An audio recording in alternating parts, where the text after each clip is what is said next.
Bueno, cerramos la caja de Pandora y vamos a pasar a la tercera etapa de nuestro programa.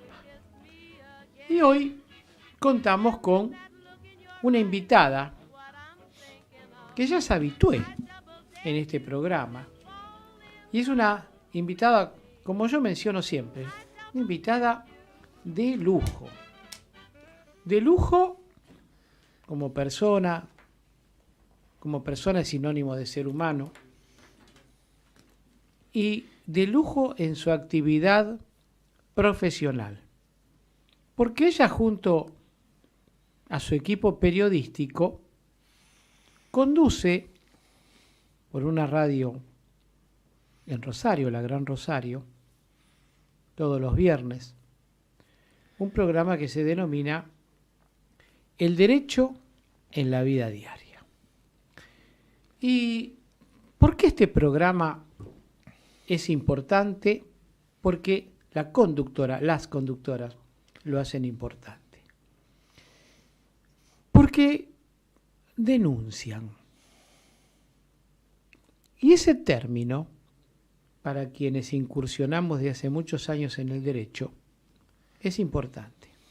Es importante la denuncia cuando la denuncia es fundada. Estamos acostumbrados a repetidas denuncias infundadas, pero no muy acostumbrados a las denuncias fundadas. Y este programa, las denuncias de este programa no solo son fundadas, sino que se realizan como tal cuando ya no queda ningún otro remedio dentro de ese camino para buscar una solución que llegar a la denuncia. Por lo tanto, la denuncia cumple varias funciones. Primero, el que se conozca una anomalía, y segundo, que se solucione esa anomalía, porque siempre es en beneficio de parte de la población. Y eso supone valentía. Por supuesto que no vamos a entrar en cuestiones políticas que no hacen a este programa, pero recordemos que cualquier tipo de denuncia cobra seriedad, vigencia e importancia de acuerdo al lugar en donde se realice. Sí, señor. Acá es Rosario. ¿Sí? Entonces, nada menos. Entonces, esa valentía, como decía el doctor Levene, hay que sacarse el sombrero. Sí, sí. ¿Sí? Así que hoy, brindándonos un ratito de su atención, sacándola de sus ocupaciones, nos complacemos en saludar a la doctora Marta Daney, a la que yo siempre presento con doble N. Hoy me hizo notar que es con una sola N. Yo creo que era con dos N, pero bueno. Doctora, muy buenas tardes. Buenas tardes, doctor. ¿Cómo están ustedes? Ahora que la escuchamos a usted, mejor. Buenas tardes, doctora. Buenas tardes, ¿cómo está? Muy bien, muy bien. Muy contento de que tengamos la oportunidad de conversar nuevamente con usted. Bueno, y dijeron que abrían la caja de Pandora. Entonces han traído a la maldición. No, pero, a ver, ya cerramos una. Ahora, a ver, abrimos dos veces la caja de Pandora. Primero, con lo que comentaba Oscar, la cerramos y ahora abrimos otra caja de Pandora con usted. Bueno. ¿Cuántas?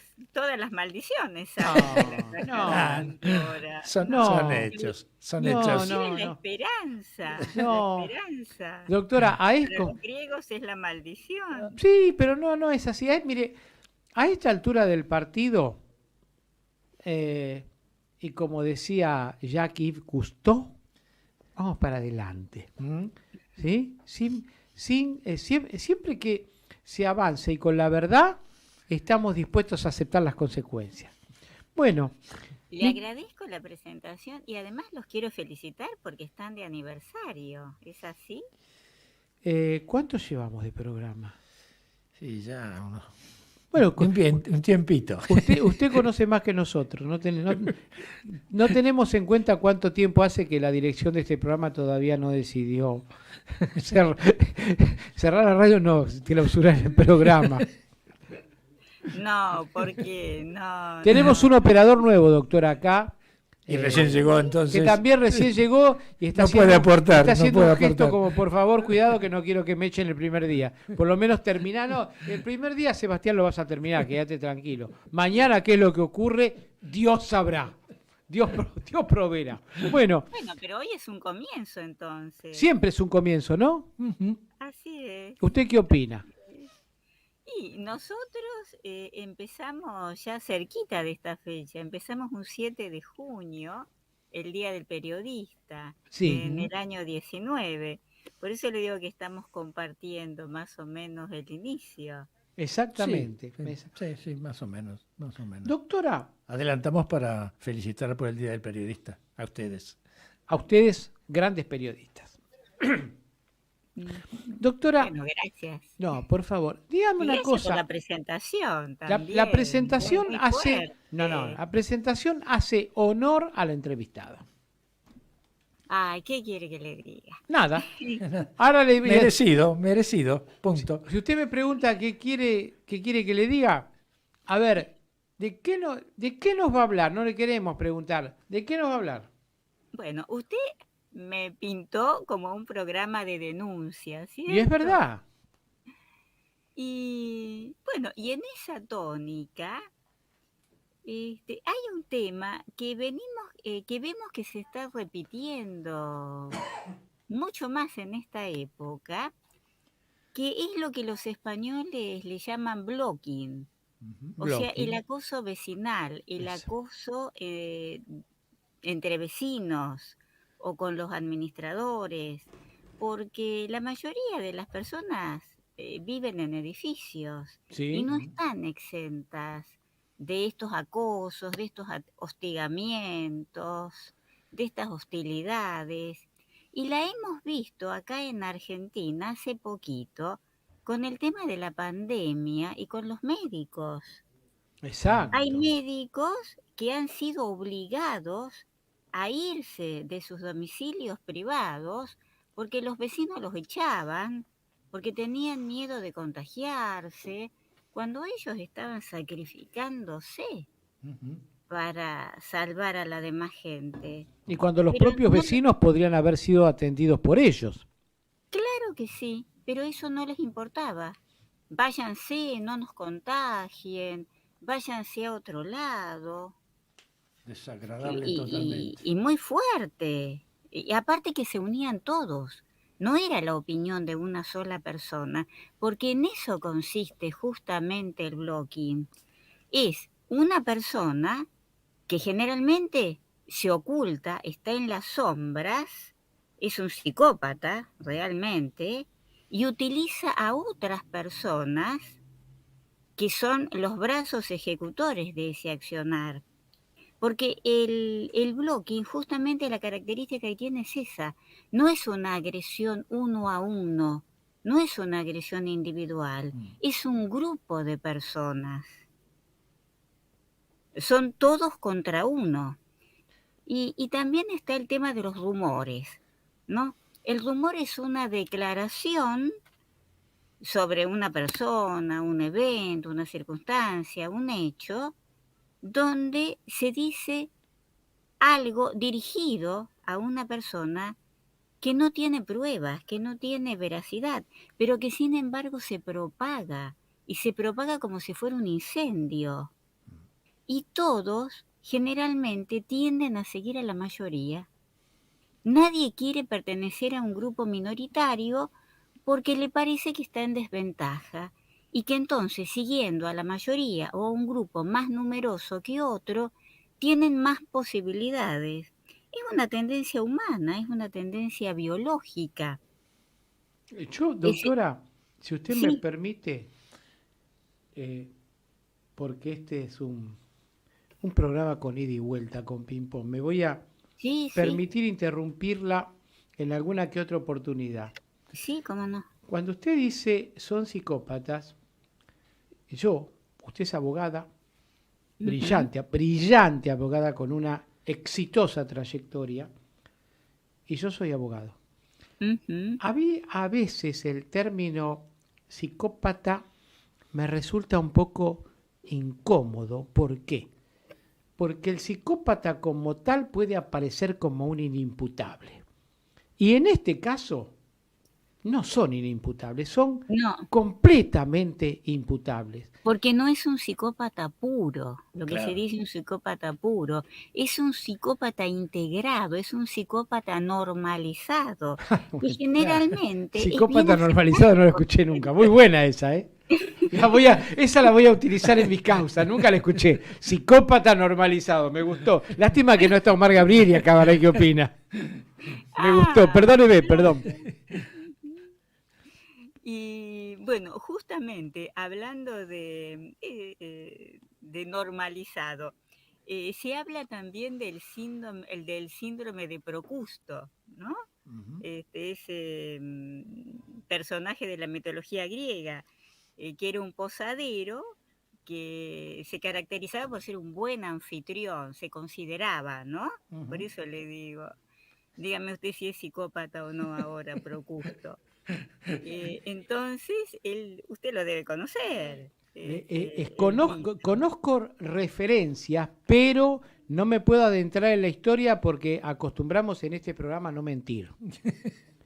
Yo podría quedar muy bien decir, pero por favor, doctora, ¿cómo no lo voy a conocer? Pero no quiero mentir. Usted es una profunda conocedora de la historia, ¿eh? Después que atendía a la gente, él los hospedaba en un lecho, el lecho de Procusto es el mito, donde si la persona no llenaba el largo de la cama, lo estiraba. Y si sobrepasaba el largo de la cama, le cortaba las extremidades. O sea que este posadero tenía la particularidad de que todos tenían que entrar en esa cama estandarizada, en esa cama normalizada. Lo que fuera en exceso o en defecto de esa medida, él no lo toleraba. Por eso o lo estiraba o lo cortaba. Todo lo que quedaba al margen no lo aceptaba. De ahí los marginados, ¿cierto? Los que están al margen, los que no se adaptan a la norma, los que son distintos, como es algo intolerable. Por eso el psicópata integrado, ¿no? Esta persona que está con la norma, que está con la regla, que está con la homogeneización, Ahora, como que todos ¿sabe son qué? iguales. Perdóneme, usted mencionó algo hace pocos minutos y que es real, porque se hizo un estudio y las conclusiones son de finales de la pandemia justamente, una estadística que realizó el Ministerio de Justicia, donde estableció que en el 70% de las causas que se inician por blocking no existe una causa justificada. 69% no existe una causa justificada. No hay directamente. No. Entonces, eso llevaría a lo que usted bien nos está diciendo, en una psicopatía, ¿no? Más allá de que, vuelvo a repetir, uno llega con el famoso artículo 34 del Código Penal a tratar de exprimirlo como para que los futuros pseudopsicópatas no se refugien en ese artículo. Bueno, la continuamos escuchando, doctora. Bueno, podríamos decir que el blocking es una moderna casa de brujas. Está bien. Porque es un grupo de gente que se une, califica a otra persona como bruja sin ningún motivo. ¿Y qué pasaba? Terminaba con un juicio y la condena a la bruja, ¿no? Aparte usted sabe, en la Inquisición, Sí. cómo era el tema de que si la bruja sobrevivía o no. Totalmente. Si la tiraban al agua y la bruja se ahogaba, es porque era inocente. Y si y si era poseída por el demonio, se salvaba, no se ahogaba, el demonio la salvaba, entonces la quemaban en la hoguera. Exactamente. Conclusión que la bruja siempre ahogada o quemada, pero siempre era destruida. Exactamente, así es. No había otra salida. Así es. Justamente por esta gente que es como un contagio, ¿no? Inclusive eso se ve con el fenómeno de las masas o del pensamiento gregario, que hay personas que en grupo cometen actos que de otra manera individualmente no lo harían. Es así. Sí, sí. Es así, eso es correcto. No hay duda. Eso es correcto. Sí. Eso es algo que se ve, por ejemplo, habitualmente en los estadios de fútbol. Claro, claro. En las marchas también. En las marchas también, cierto. Sí.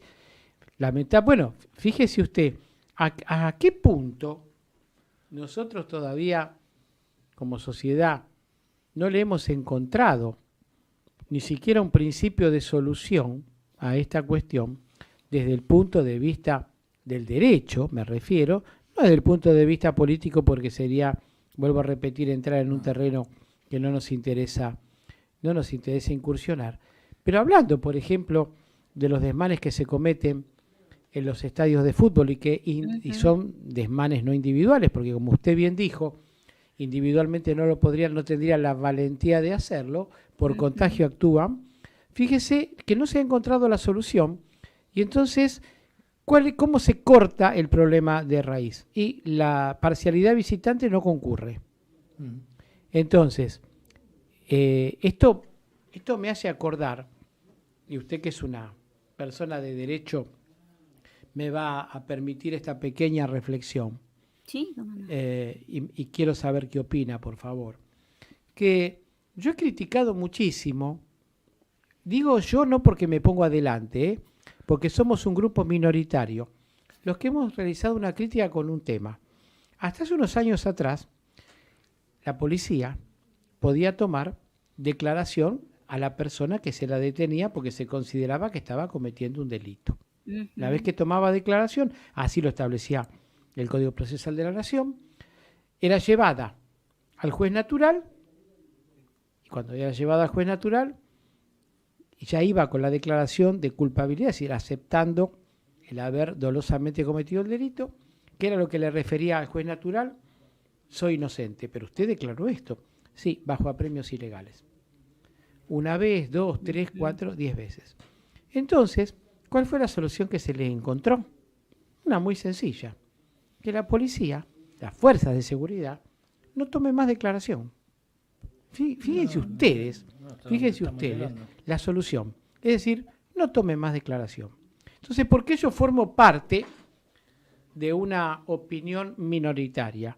Porque siempre propuse, en cuanto charla, conferencia, asistí como asistente, no como conferenciante, ¿sí?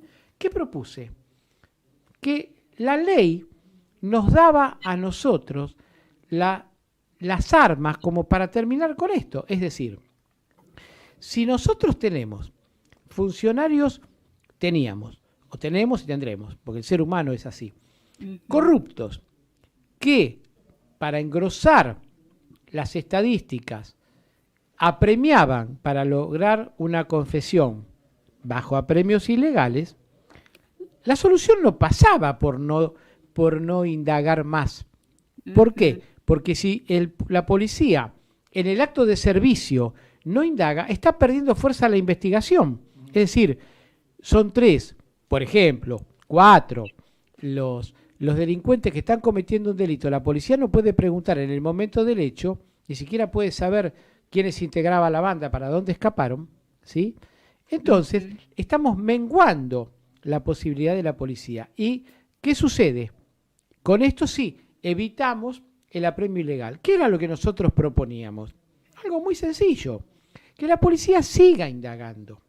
Entonces, si el imputado frente al juez expresaba que había sufrido apremios, se denunciaba a aquel miembro de la fuerza de seguridad y se lo investigaba. Si ese miembro de la fuerza de seguridad era declarado culpable, se lo sancionaba. íbamos a hacer una depuración y entonces las fuerzas de seguridad podían continuar con la función de interrogar para poder esclarecer un delito. Se optó por la solución más sencilla. La policía, las fuerzas de seguridad no interrogan más. ¿Qué pasó con a lo que usted estaba, volviendo a lo que usted estaba diciendo? Se contagia el grupo que se convierte en homogéneo en un estadio de fútbol y es heterogéneo afuera y comete un delito. En masa comete un delito. ¿Cuál es la solución desde el punto de vista del derecho? Y que no concurra más la parcialidad visitante.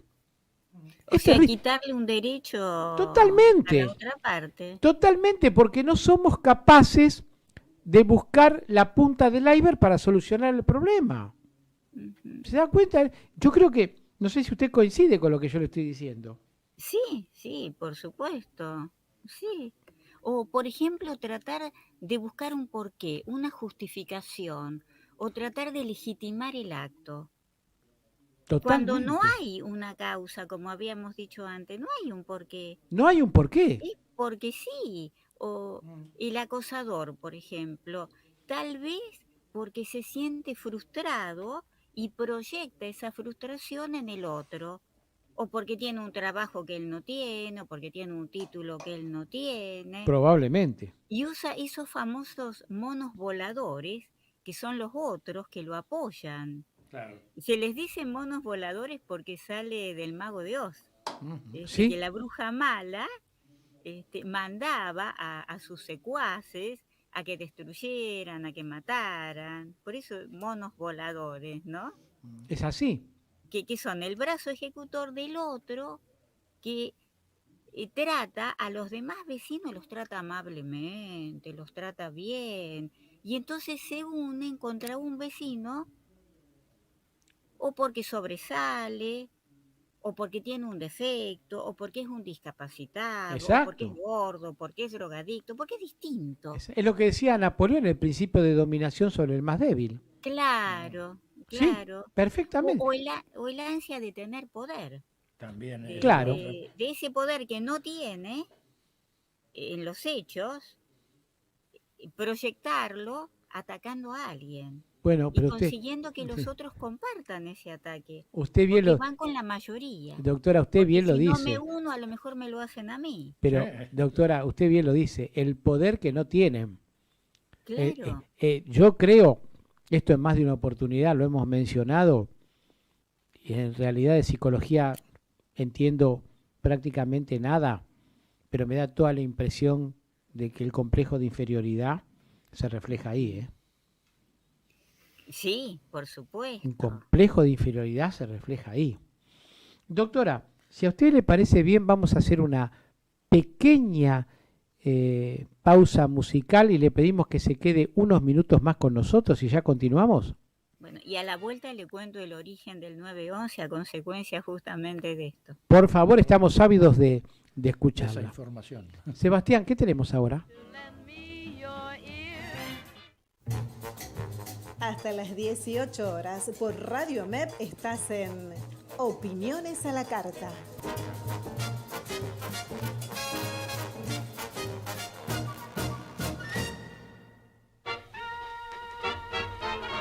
Bueno, aquí estamos nuevamente en el aire. Cuéntenos, doctora, estamos ávidos de saber ese tema que nos dejó picando antes de la pausa musical. De la historia. Exacto. ¿No? Lo que quiero aclarar es que el blocking sería como un bullying, pero en adultos. Y generalmente las fiscalías lo consideran como conflictos vecinales, como conflictos interpersonales o enfrentamientos entre bandas, si vamos a todo lo que está pasando, ¿no? Pero conflictos vecinales hubo siempre. Sí. El tema del blocking es que cuando esto se hace de una manera sistemática, continua, constante, que altera la vida de la persona, es como una agresión invisible, porque estamos acostumbrados a nivel justicia en que si la agresión no es física, lo invisible es como que no se ve y entonces es una sensación, ¿no? Como diciéndolo en forma irónica. Sí, sí. Como que nos sensibilizamos ante la sangre, no ante lo otro, ante lo que no se ve, que no deja pruebas, Es que no cierto, deja marcas. es cierto. Hay una autora, que es Marie-France Irigoyen, que dice que la violencia psicológica es un asesinato psíquico, porque hay muchas Muy personas bueno que eso. llegan al suicidio, y como Claro. los suicidios no se publican, no nos enteramos. Es cierto. Es algo crónico, lento. Es la cronificación del estrés, como el burnout, ¿cierto? Que es la cronificación del agotamiento. Es cierto, doctora. Y hay un caso, que es el de Kitty Genovese en Estados Unidos, que lo pinta, pero trágicamente, como fue. Sí, es un caso El, lamentablemente conocido. el 13 de marzo de 1964, era un día viernes, ¿no? Viernes 13, Kitty, Catherine Susan Genovese, de origen siciliano, salió de su trabajo en un bar de Manhattan a las 3 de la mañana y se dirigió en su auto a su casa en el barrio de Queens.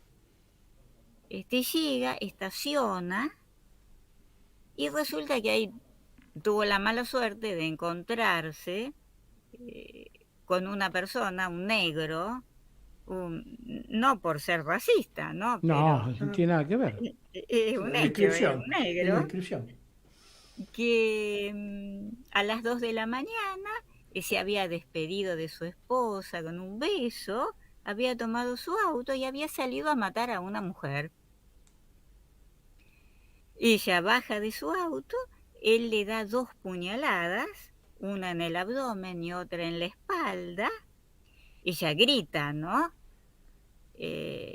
Una persona abre una ventana, al escuchar los gritos medio que dice algo, como para que se callen. Entonces él se retira. Pero como ve que nadie sale, Kitty a todo esto estaba cerca de su casa, estaba cerca de la puerta de su casa, sigue arrastrándose hasta la entrada de su casa. Entonces este hombre vuelve, la degüella, le da otras puñaladas más y se esconde en un recodo, ¿no?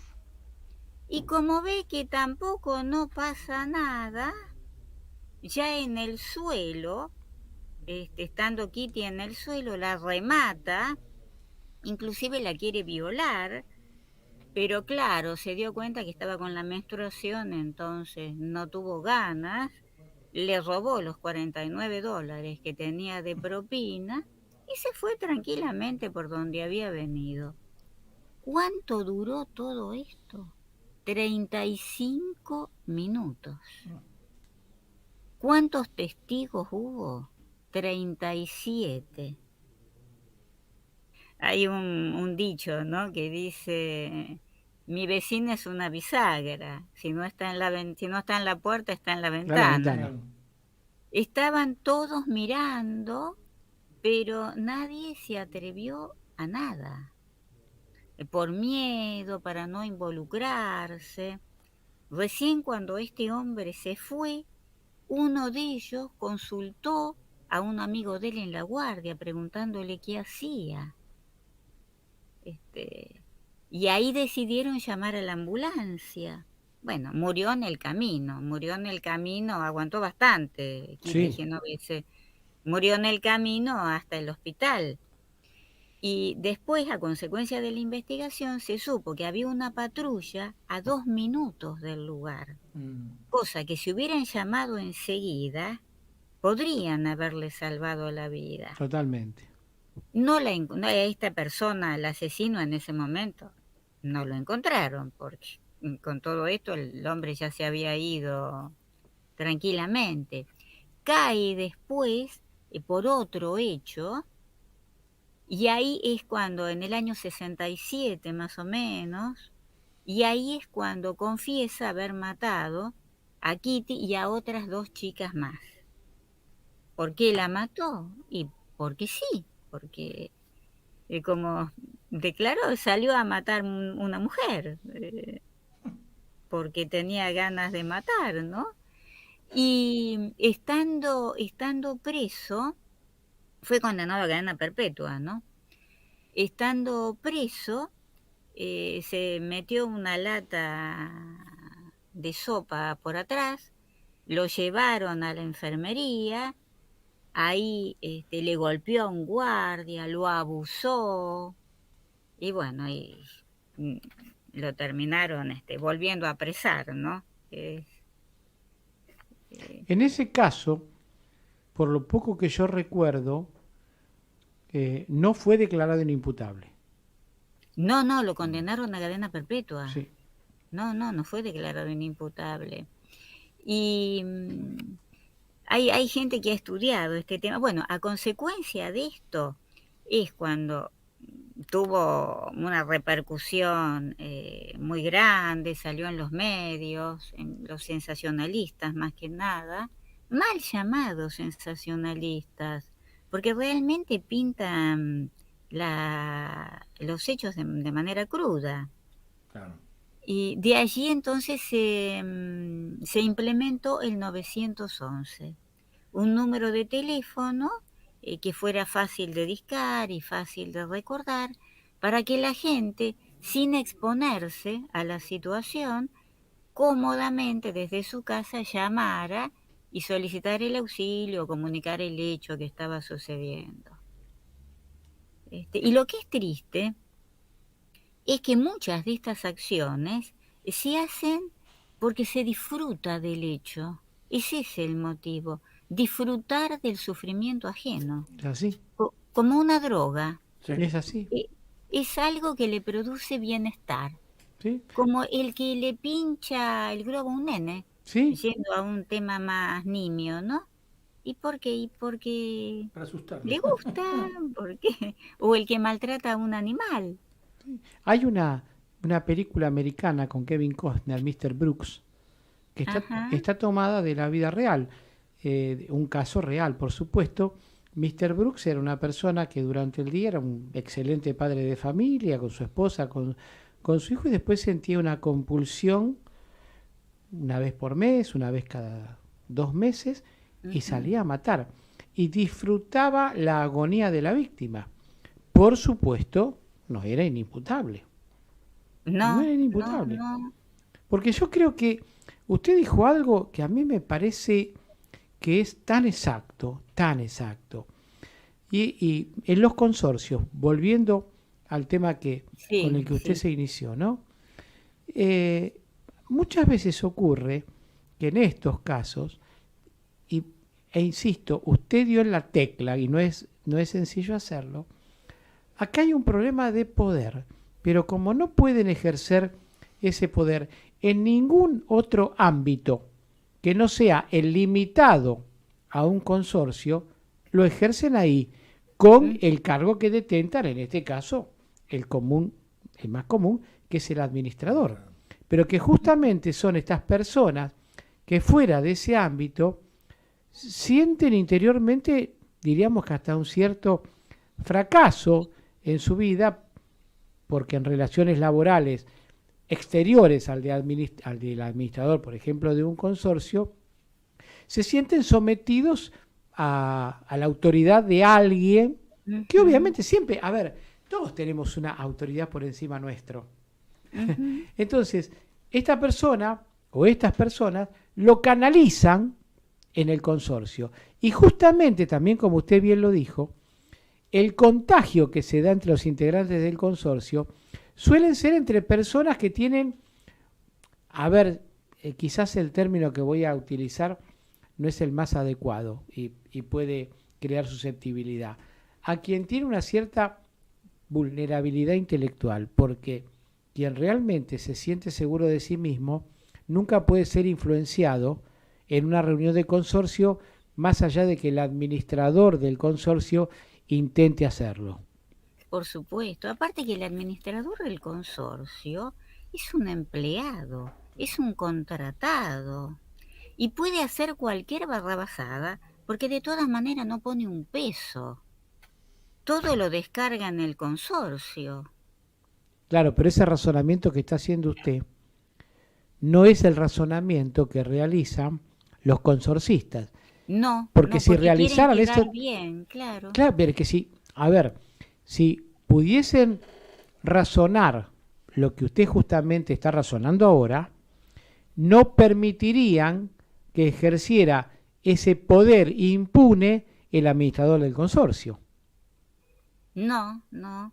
Inclusive hay, por ejemplo, yendo a la práctica diaria, arreglos que se hacen en departamentos que no corresponden, a lo mejor poner pisos de porcelanato, hacerle la casa nueva, porque están en connivencia con ese administrador y a lo mejor en las asambleas le tienen que votar todo lo que proponga porque justamente a cambio reciben eso. O por Exactamente. ejemplo, cuando tienen determinado personal, el personal del consorcio, ¿no?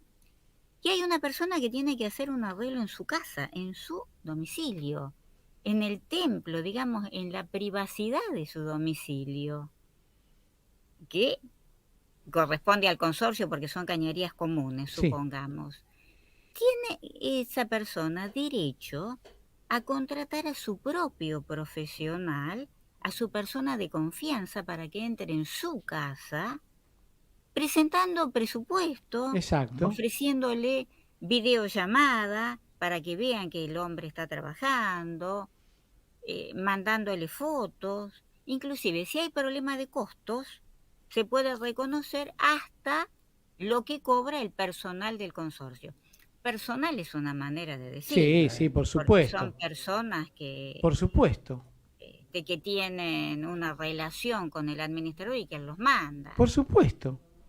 Pero Y esa persona, que muchas veces son empresas fantasmas, totalmente. o los que limpian, que son gente mal educada, de maltrato, de mal aspecto, que tiene llave del edificio. ¿Sabe qué? La escuchamos a usted y usted está pintando la vida diaria. La vida diaria me salió como el derecho de la vida diaria. Sí. Bueno. Como cuando usted dijo acá en este programa no mentimos, yo le dije No, como no, la vida diaria. No, Bueno. doctora, yo también me siento acompañado porque una de las actividades mías es auditoría de consorcios, ¿no? Pero qué bien. Evidentemente todo lo que usted está expresando es real, es real. Así que bueno, doctora, se nos está terminando el programa. Le agradecemos enormemente que se haya acercado a nosotros. Yo creo que hoy hemos tenido una hora de programa que en lugar de llamarse Opiniones a la Carta se debiera llamar El Derecho en la Vida Diaria. Porque la doctora... Sí, le agradecemos, doctora, porque en realidad en esta hora que usted ocupó, yo por lo menos que soy un oyente de su programa, me sentí identificado y me pareció estar escuchándola a ustedes en la Gran Rosario. Invitamos a que la escuchen. Doctora, de nuestra parte, muchísimas gracias.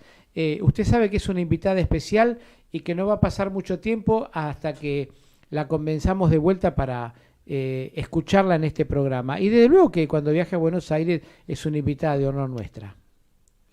Bueno, y vamos a hacer un proyecto, por lo menos tratemos, ¿no? Sí. Para que así como se considera el bullying, el mobbing, se establezca el blocking, este tipo de acoso específico, Sí. que se invisibiliza. Sí. Cuente con nosotros. Gracias. Bueno, doctora, un gusto. Omar, que... Sí, Omar está con una cuestión laboral ineludible, por eso no nos pudo acompañar hoy, pero me pidió expresamente que le mande un beso muy grande. Bueno, y Oscar, que conoce del tema, ¿lo comprometo, Oscar? ¿Cómo no? Con mucho gusto, doctora, y le agradezco que esta charla porque nos enriquece a todos. Bueno, eso es lo que queremos, aprender cada vez más, ¿no? Y con usted lo hacemos. Bueno, aportar de lo que sabemos. Bueno, un beso muy grande, doctora. Gracias por todo. Gracias a usted. No, hasta pronto.